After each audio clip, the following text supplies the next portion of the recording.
Subscribe to our YouTube channel and press the bell icon to get the latest update. Register on our website eduriseindia.com to join our live classes. Hello students, how are you? कैसे हैं आप लोग?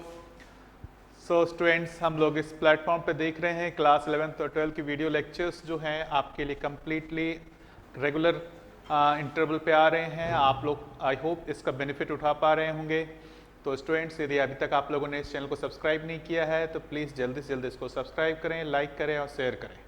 Students, हम लोगों ने last lecture में हमने देखा था कंस्ट्रेंट मोशन। हमने दोनों तरह के कंस्ट्रेंट मोशन देखे, स्ट्रिंग कंस्ट्रेंट भी देखा और वेज कंस्ट्रेंट भी देखा। उस दोनों कंस्ट्रेंट मोशन में हम लोगों ने एक में जो कंसेप्ट लगाया था स्ट्रिंग का लेंथ को कांस्टेंट रखा था, और दूसरे में हमने जो कंसेप्ट लगाया था कि जो सरफेस कांटेक्ट में है उनके बीच का कांटेक्ट जो है वो लूज ना हो, उसके लिए जो वेलोसिटी और एक्सेलरेशन के कंपोनेंट्स हैं वो परपेंडिकुलर डायरेक्शन में सेम होने चाहिए। आज उन्हीं रिलेशंस को हम लोग एक डिफरेंट मेथड से इसको निकालेंगे, जिसको हम लोग वर्क मेथड बोलते हैं, है ना।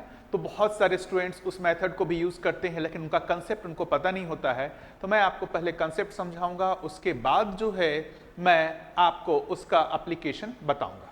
क्विक, हम लोग आ जाते हैं जल्दी से। तो हम लोग पहले उस मेथड को समझने के लिए हम लोग पहले एक सिंपल सा वर्क को डिफाइन कर लेते हैं। वर्क क्या होता है, राइट? वर्क को हम लोग W से रिप्रेजेंट करते हैं। ये स्केलर क्वांटिटी होता है और इसका जो डिफिनीशन होता है work done, that is equal to force vector dot displacement vector, right? F vector dot S vector. F is force vector and S is your displacement vector। तो जैसे आप एक एग्जाम्पल के थ्रू इसको समझना चाहें, राइट? मैं एक एग्जाम्पल के थ्रू इसको यदि आपको समझाऊं,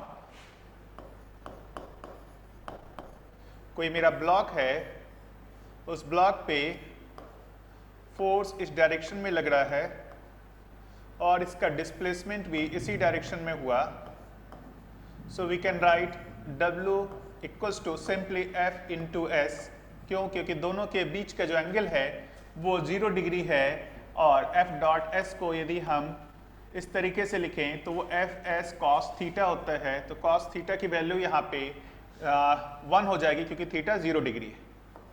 यही चीज़ ये मेरा फोर्स इधर लग रहा होता और इस ऑब्जेक्ट का डिस्प्लेसमेंट इस डायरेक्शन में होता, तो यहाँ पर work done by this force during this displacement हम लोग क्या बोलते? माइनस एफ इंटू एस करते। क्यों बोलते? क्योंकि यहाँ थीटा 180 डिग्री है, कॉस 180 डिग्री की वैल्यू -1 होती है। उसी तरीके से लेट से फोर्स इस डायरेक्शन में है और डिस्प्लेसमेंट इस डायरेक्शन में है, सो यहाँ थीटा 90 डिग्री है, सो कॉस 90 की वैल्यू 0 होती है, तो वर्क डन क्या हो जाएगा? 0 हो जाएगा।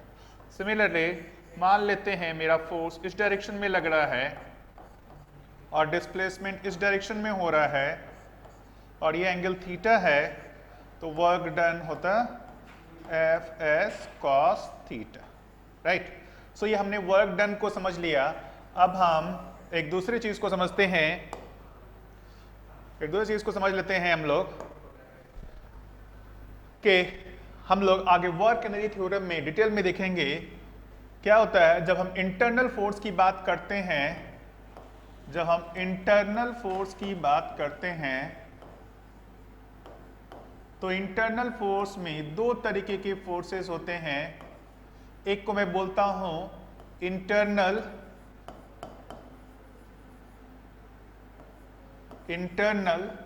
Non dissipative force, non dissipative force, और एक दूसरा फोर्स होता है जिसको हम लोग बोलते हैं internal dissipative force,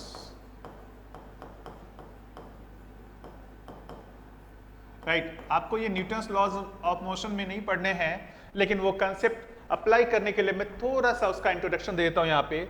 internal non dissipative forces में आप देखेंगे जो कौन कौन से फोर्सेस आते हैं, इसके जो एग्जांपल्स मैं बताऊं तो आपका पहला एग्जांपल है टेंशन फोर्स, राइट। दूसरा एग्जांपल होगा आपका नॉर्मल फोर्स। तीसरा एग्जांपल हो जाएगा स्टैटिक फ्रिक्शन।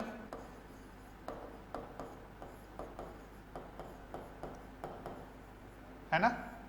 आप यदि इंटरनल डिसिपेटिव फोर्स के एग्जांपल लेंगे तो इसका एग्जांपल होगा काइनेटिक फ्रिक्शन, राइट, जो हमारे को यूज होने वाला है काइनेटिक फ्रिक्शन। इस फ्रिक्शन के बारे में हम लोग डिटेल में न्यूटन्स लॉज ऑफ मोशन के बाद जो फ्रिक्शन होगा उसमें स्टैटिक फ्रिक्शन, काइनेटिक फ्रिक्शन को हम लोग पढ़ेंगे।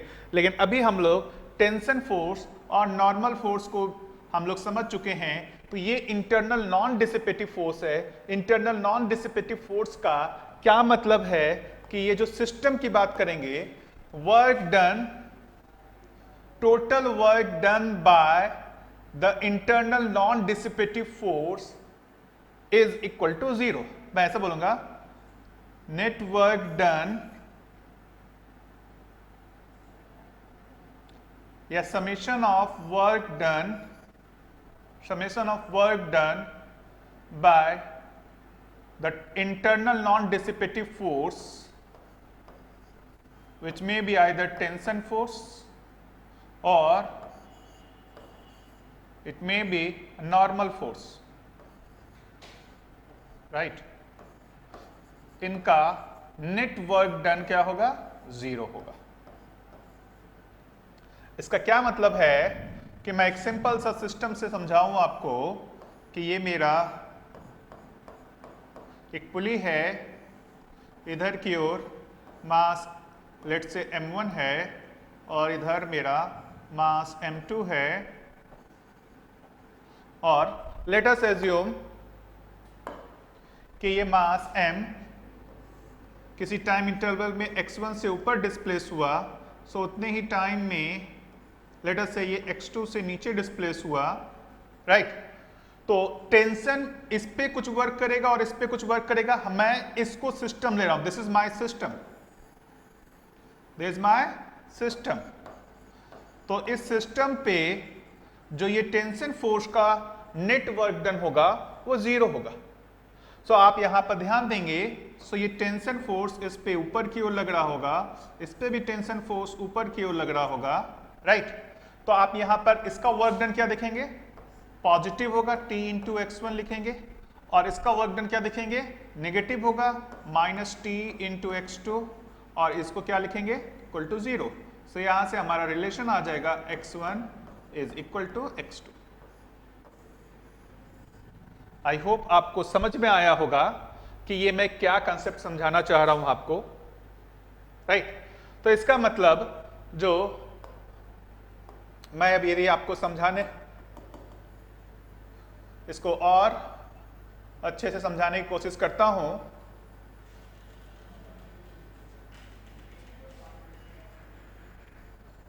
राइट। सो मैं ये कहना चाह रहा हूं कि जो मैंने लिखा है वो समेशन ऑफ वर्क डन में, उसको आप ऐसा लिख सकते हैं, summation of TI dot XI, right.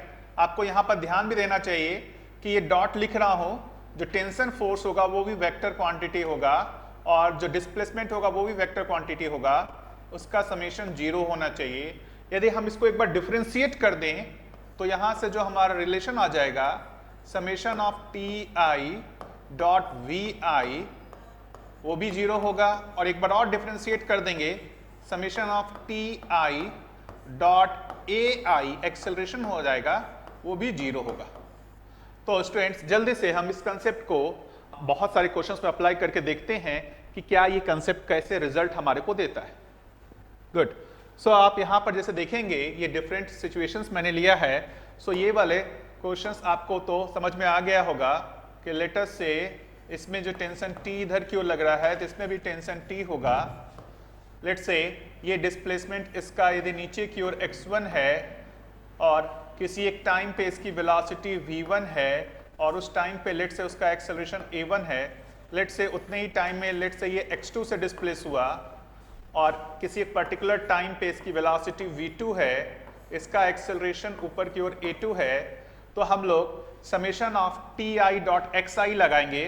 तो मुझे इसके लिए क्या लिखना होगा, t इंटू x2 और इसके लिए क्या लिखना होगा, माइनस t इंटू x1 और ये क्या होगा 0।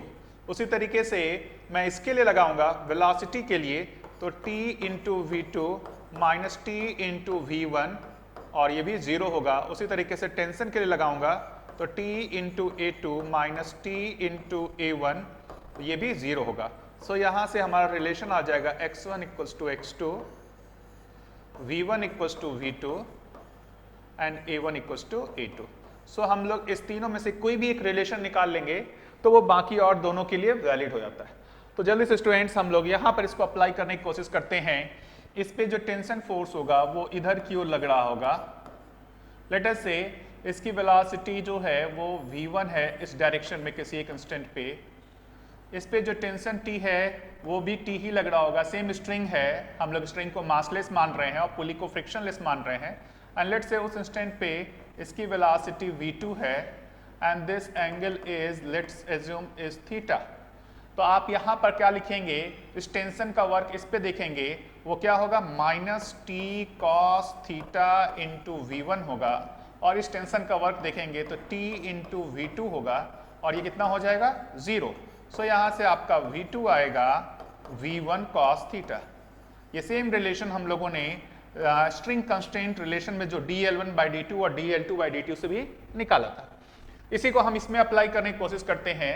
लेट्स से इस पे टेंशन T इधर की ओर लग रहा है, तो यदि इस स्ट्रिंग में टेंशन T है, आप ध्यान दीजिएगा यहाँ से T T T T T T सब जगह T है, तो इस स्ट्रिंग में जो टेंशन होगा वो 2T होगा ऊपर की ओर, राइट।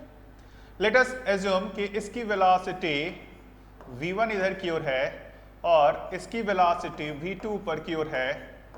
तो आप देखेंगे सो टेंशन का जो वर्क होगा एक्चुअली में इस ब्लॉक और इस ब्लॉक पे होगा। इस पुली पे नेट फोर्स बैलेंस्ड रहेगा। इस पे जो 2T ऊपर लग रहा है, 2T इस पे नीचे लग रहा है, तो इस पे वर्क तो ऐसे भी 0 होने वाला है। तो इस पे वर्क और इस पे वर्क देखेंगे तो इस पे वर्क हो गया आपका माइनस टी इंटू v1 और इस पे वर्क देखेंगे तो प्लस 2T इंटू v2, क्योंकि ये दोनों सेम डायरेक्शन में है इसलिए इसमें प्लस में आ गया, इसमें माइनस में आ गया। आपको ध्यान में होगा कि फोर्स ऊपर की ओर लग रहा है, डिस्प्लेसमेंट नीचे है तो माइनस होगा। सो यहाँ से आपका रिलेशन आ जाएगा v1 is equal to 2v2। सो ये भी रिजल्ट काफ़ी फास्ट यहाँ से हमारा आता है। और भी इसको कुछ कॉम्प्लिकेटेड प्रॉब्लम में बना के देखते हैं। लेट अस से मैं इस प्रॉब्लम को सॉल्व करता हूँ टेंशन मेथड से। तो सबसे पहले आपको टेंशन दिखाना होगा। इस पूरे स्ट्रिंग में टेंशन सेम होगा। सो ये भी टेंशन T है, यहाँ पर आप देखेंगे तो यहाँ भी टेंशन T लग रहा होगा, बट इस वाले ब्लॉक पे जो टेंशन लग रहा होगा वो 2T होगा ना। अब हम लोग क्विक कर सकते हैं। लेट अस अज्यूम मैं किसी भी डायरेक्शन में इसकी वेलोसिटी मान सकता हूँ, उसके अकॉर्डिंगली मैं इक्वेशन लिखूंगा। लेट अस से कि मैं इसकी वेलोसिटी ऊपर की ओर मानता हूँ v1 है, इसकी वेलोसिटी नीचे की ओर मानता हूँ उस टाइम पे v2 है और इसकी वेलोसिटी ऊपर की ओर मान लेता हूँ v3 है। तो जो हमने डायरेक्शंस दिखाए हैं उसके अकॉर्डिंगली हमारा कंस्ट्रेंट रिलेशन क्या आएगा, t इंटू v1, ये प्लस में होगा, ये माइनस में 2T इंटू v2 एंड इसके लिए प्लस T इंटू v3, ये क्या हो जाएगा 0 हो जाएगा। यहाँ से v1 minus 2v2 plus v3 is equal to 0। Similarly हम लोग एक्सेलरेशन के लिए भी निकाल सकते थे। गुड। अब हम लोग यहाँ पर लगा के देखते हैं। इसकी को हम लोगों ने सॉल्व किया था वो एक डिफरेंट मेथड से। आज हम लोग डिफरेंट मेथड सॉल्व करने वाले हैं। इस पे टेंशन T लग रहा है, यहाँ वेलोसिटी A की दी हुई है, हमारे को इस ब्लॉक की वेलोसिटी निकालनी है। आप ध्यान देंगे तो यहाँ पर जो टेंशन T होगा, ये T और ये T है तो इसमें 2T होगा, यहाँ पर टेंशन 2T होगा।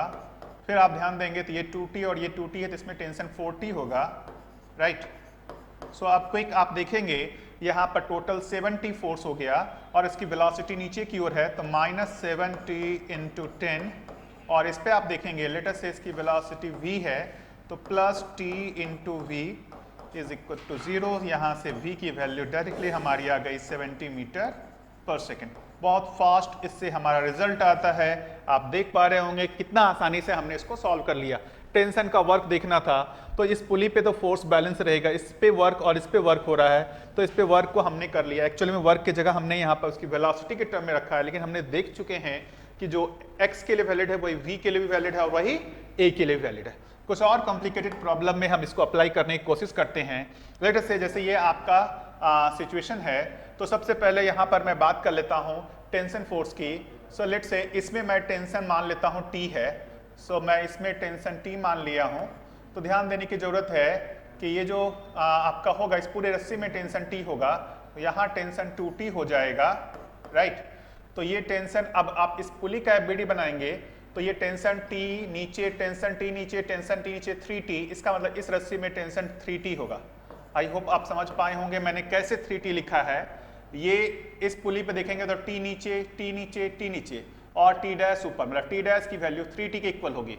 अब आप किसी भी डायरेक्शन में उसकी वेलोसिटी मानना चाहते हैं तो मान सकते हैं। लेट अस से मैं इसकी वेलोसिटी मान लेता हूँ VA ऊपर की ओर है, इसकी वेलोसिटी मान लेता हूँ VB नीचे की ओर है, और इसकी वेलोसिटी लेट से मान लेता हूं ऊपर की ओर VC है। जो डायरेक्शन मैंने दिखाया है उसके अकॉर्डिंगली जो हमारा कंस्टेंट रिलेशन हो जाएगा VA इंटू 3T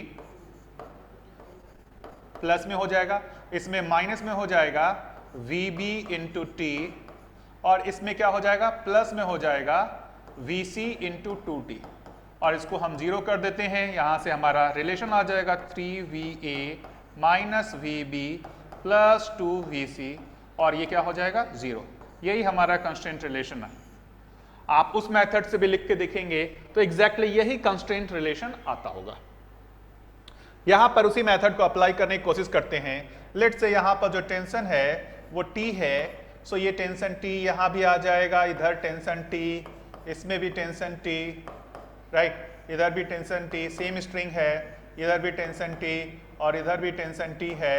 सो ना अब आप लेट से इसकी वेलोसिटी या एक्सेलरेशन जो भी कहना चाहें A है और इसको मैं B बोलता हूँ। लेट से इसका एक्सेलरेशन AB है डाउनवर्ड, तो हम इसके बीच रिलेशन निकालना चाहें तो यहाँ क्या लिखेंगे T इंटू AA, और आप देखेंगे 1 2 3 4 5, right. So minus 5T into AB, और ये कितना हो जाएगा 0। सो यहाँ से A की जो वैल्यू आ जाएगी 5 टाइम्स AB आ जाएगी। सो यहाँ से भी हमारा रिजल्ट बहुत फास्ट आता है। ये जो वर्क डन का जो मेथड है उससे भी हमारे रिजल्ट बहुत फास्ट आते हैं। आगे बढ़ते हैं, हम यहाँ पर उस क्वेश्चन को अप्लाई करके देखते हैं कि क्या है, कैसे है। लेट अस से मैं इसमें टेंशन T मान लेता हूँ। सो ये टेंशन T है तो यहाँ T, तो यहाँ टेंशन 2T हो जाएगा, राइट। आपको इस स्ट्रिंग में टेंशन 2T होगा तो ये भी 2T है, तो यहाँ टेंशन 4T हो जाएगा, यहाँ भी 4T, यहाँ भी 4T। इसका मतलब यहाँ जो टेंशन होगा वो 8T होगा। अब आप आसानी से मान लेते हैं कि इसकी वेलोसिटी VA है और इसकी वेलोसिटी VB है, सो आपको वर्क डन का लिखना है -T into VA plus 8T into VB, और ये हो गया 0। यहाँ से हमारा VA is equal to 8 times VB आ जाएगा। आई होप आप लोगों को समझ में आ रहा होगा कि कैसे हम लोग डायरेक्ट रिजल्ट तक पहुंच रहे हैं। इसी तरीके से इस क्वेश्चन को भी सॉल्व करने की कोशिश करें। लेट से इस स्ट्रिंग में टेंशन T है, सो ये टेंशन T, यहाँ टेंशन क्या हो जाएगा, यहाँ टेंशन 2T हो जाएगा। ये T है तो यहाँ 2T होगा। सिमिलरली इसमें टेंशन कितना होगा 2T होगा, ये 2T और ये 2T है, तो इसका मतलब इसमें टेंशन 4T होगा। आई होप समझ में आया होगा। ये पूरे स्ट्रिंग में टेंशन T होगा। सो ये T है तो 2T, ये 2T है, ये भी 2T है तो ये 4T होगा। लेट से इसकी वेलोसिटी हम लोग मान लेते हैं V1 है, इसकी वेलोसिटी मान लेते हैं नीचे की ओर V2 है, और इसकी वेलोसिटी मान लेते हैं ऊपर की ओर V3 है, राइट। तो इस जो ये डायरेक्शन हमने V1, V2, V3 के लिए दिखाया है उसके अकॉर्डिंगली हमारा जो रिलेशन आ जाएगा T into V1 minus 2T into V2 and plus 4T into V3। इसको जीरो कर दिया, यहाँ से V1 minus 2V2 plus 4V3, वो क्या हो जाएगा 0 हो जाएगा। यदि हमने कुछ डिफरेंट डायरेक्शंस दिखाए होते तो हमारा ये प्लस माइनस में डिफरेंस आता, बाकी न्यूमेरिकल वैल्यूज वही रहते। गुड। सो ये भी जो मेथड है बहुत अच्छा वर्क कर रहा है। इस एक कॉम्प्लिकेटेड क्वेश्चन को भी हमने सॉल्व किया था, हम लोग इसको भी दूसरे मेथड से सॉल्व करने की कोशिश करते हैं, देखते हैं कैसे ये वर्क करता है या नहीं करता है। लेट्स से यहाँ पर मैं बोलता हूँ टेंशन T है, इसमें भी टेंशन T बोलता हूँ, ये T और T है तो ये 2T हो जाएगा। इसका मतलब यहाँ पर टेंशन 2T होगा, ये 2T और ये 2T है तो इसमें 4T 4T 4T, इसका मतलब यहाँ पर 8T होगा, राइट। 4T यहाँ पर 4T हो जाएगा, राइट। ये 4T तो 8T और 8T 16T, मतलब यहाँ पर जो टेंशन होगा वो 16T होगा। आई होप आपको क्लियर होगा। 4T तो यहाँ पर 8T हो जाएगा, 8T मिलकर 16T हो जाएगा। एंड लेट अस एज्यूम इसकी वेलोसिटी हम ऊपर की ओर मान लेते हैं कि v है। सो हम एक इक्वेशन लिख सकते हैं, यहाँ पर देखेंगे तो ये ऊपर की ओर है डायरेक्शन, और इसका डायरेक्शन नीचे की ओर है, इसका ऊपर की ओर है। अकॉर्डिंगली फास्ट लिखते जाते हैं, t इंटू 8, यहाँ पर माइनस t इंटू 2, यहाँ पर प्लस 2t इंटू 2, फिर इस पे देखेंगे माइनस 8t इंटू 1, राइट। फिर इस वाले ब्लॉक पे देखेंगे तो प्लस 4t इंटू v, और फिर इस पे देखेंगे माइनस 16t इंटू 4, और ये क्या हो जाएगा 0।